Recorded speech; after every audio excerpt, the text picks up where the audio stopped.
A continuación, estaremos realizando la sustentación de nuestro proyecto, que trata del tema del secado industrial de alimentos con energía solar.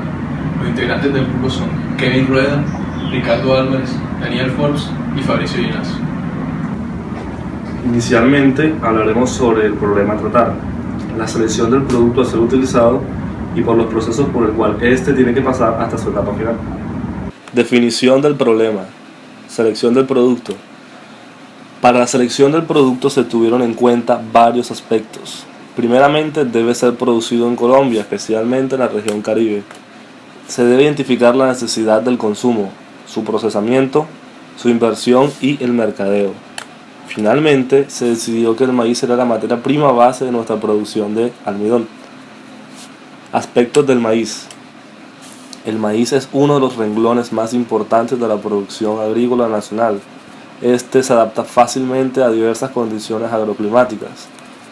El maíz importado representa el 85% del maíz consumido.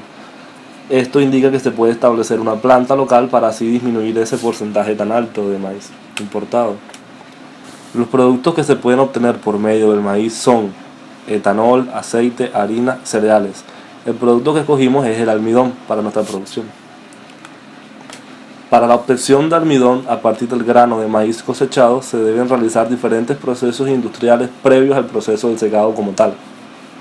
Primeramente se debe limpiar el maíz a través de tamices, para separar así las impurezas de los granos, tipo insectos, basuras u hongos. Seguido a esto se pasa por un cernido para separar sustancias metálicas. Luego pasamos a una trituración del maíz para así reducirlo a una papilla fina. Luego de esto se realizan otro tipo de procesos generales hasta llegar a una centrifugadora para así separar ya el almidón de la lechada. Finalmente llegamos al proceso de secado.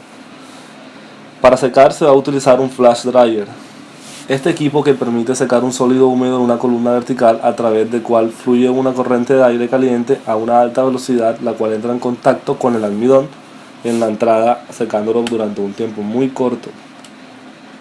La ventaja de utilizar este tipo de secador es que tiempo de secado es muy bajo, permite que se instale la intemperie, así reduciendo costos de mano de obra, maneja grandes caudales y ocupa poco espacio.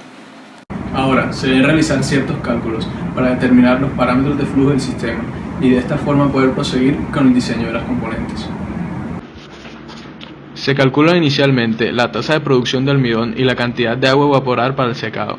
Dada la tasa de producción de almidón anual de 1.200 toneladas y sabiendo que el maíz es contenido en un 67% por almidón, se calcula una tasa de producción de lechada de almidón de 1.791 toneladas por año. Del flujo de lechada de almidón se calcula la cantidad de agua a evaporar, sabiendo que la cantidad de humedad a ser removida es del 33%, de donde se llega a una tasa de evaporación de 0.0657 kilogramos por segundo. Conociendo esta tasa de evaporación, se procede a calcular la cantidad de calor que debe ser proporcionada. Esta equivale a aproximadamente unos 160 kilovatios.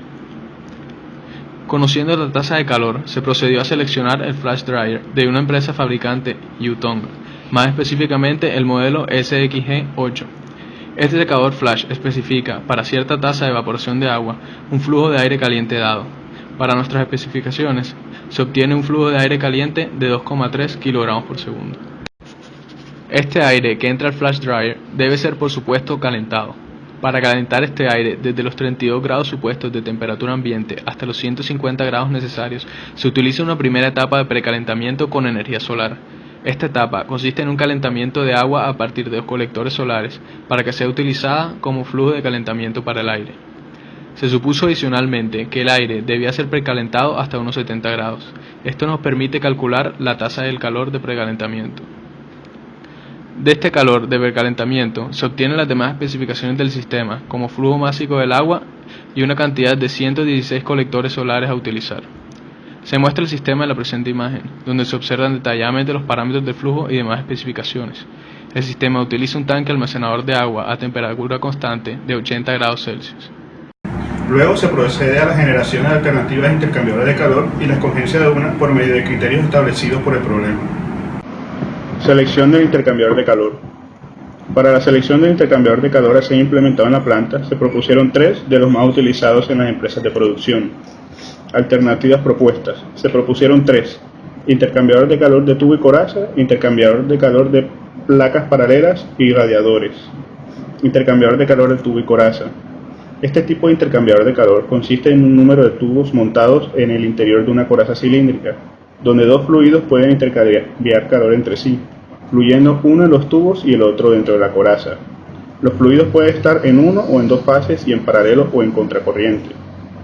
Intercambiador de calor de placas paralelas. Consiste en un número de placas rectangulares con agujeros en las esquinas para que el flujo transite a través de ellos luego de intercambiar calor con el fluido vecino en las placas más cercanas. Cada plato es separado por una junta la cual separa los platos y los flujos de fluido. Este intercambiador de calor es ampliamente utilizado en la industria alimenticia porque puede ser fácilmente desarmado para ser limpiados. Radiadores. Es un intercambiador de calor usado para transferir energía térmica de un fluido a otro con el propósito de enfriamiento o calentamiento de otro fluido. Criterio de evaluación y selección de alternativas.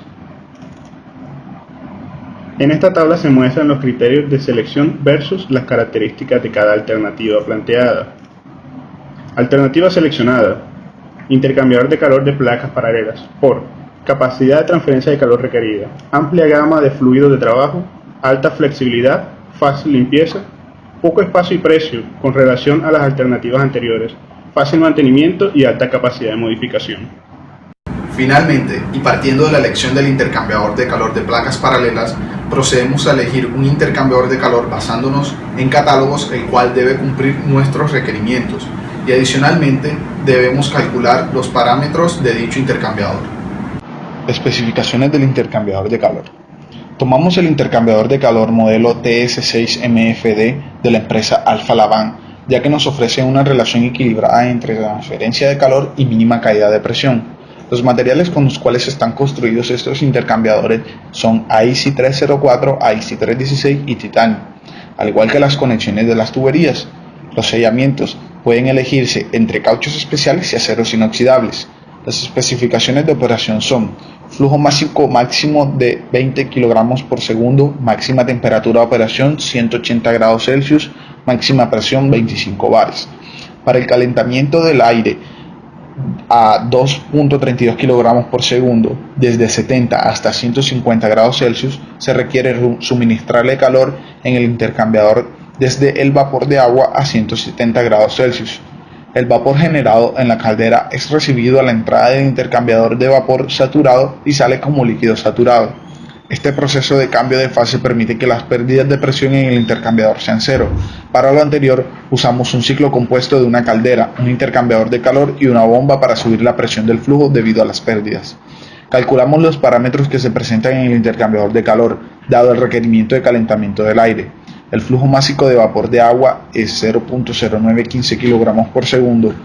La capacidad calorífica del flujo caliente de vapor de agua resulta ser infinito, puesto que el cambio de temperatura es cero durante el cambio de fase. La capacidad calorífica del flujo frío es 2.43 kW sobre Kelvin. La diferencia de temperatura media logarítmica es 49.7 Kelvin y la diferencia media es 100 Kelvin.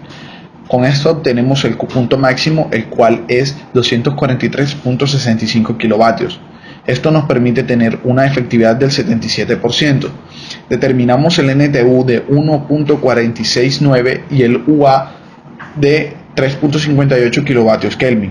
Se asume el coeficiente global de transferencia de calor de 50 vatios sobre metro cuadrado Kelvin, ya que el calor va de un vapor que se condensa a un gas. Finalmente obtenemos el área de transferencia de 71.6 metros cuadrados.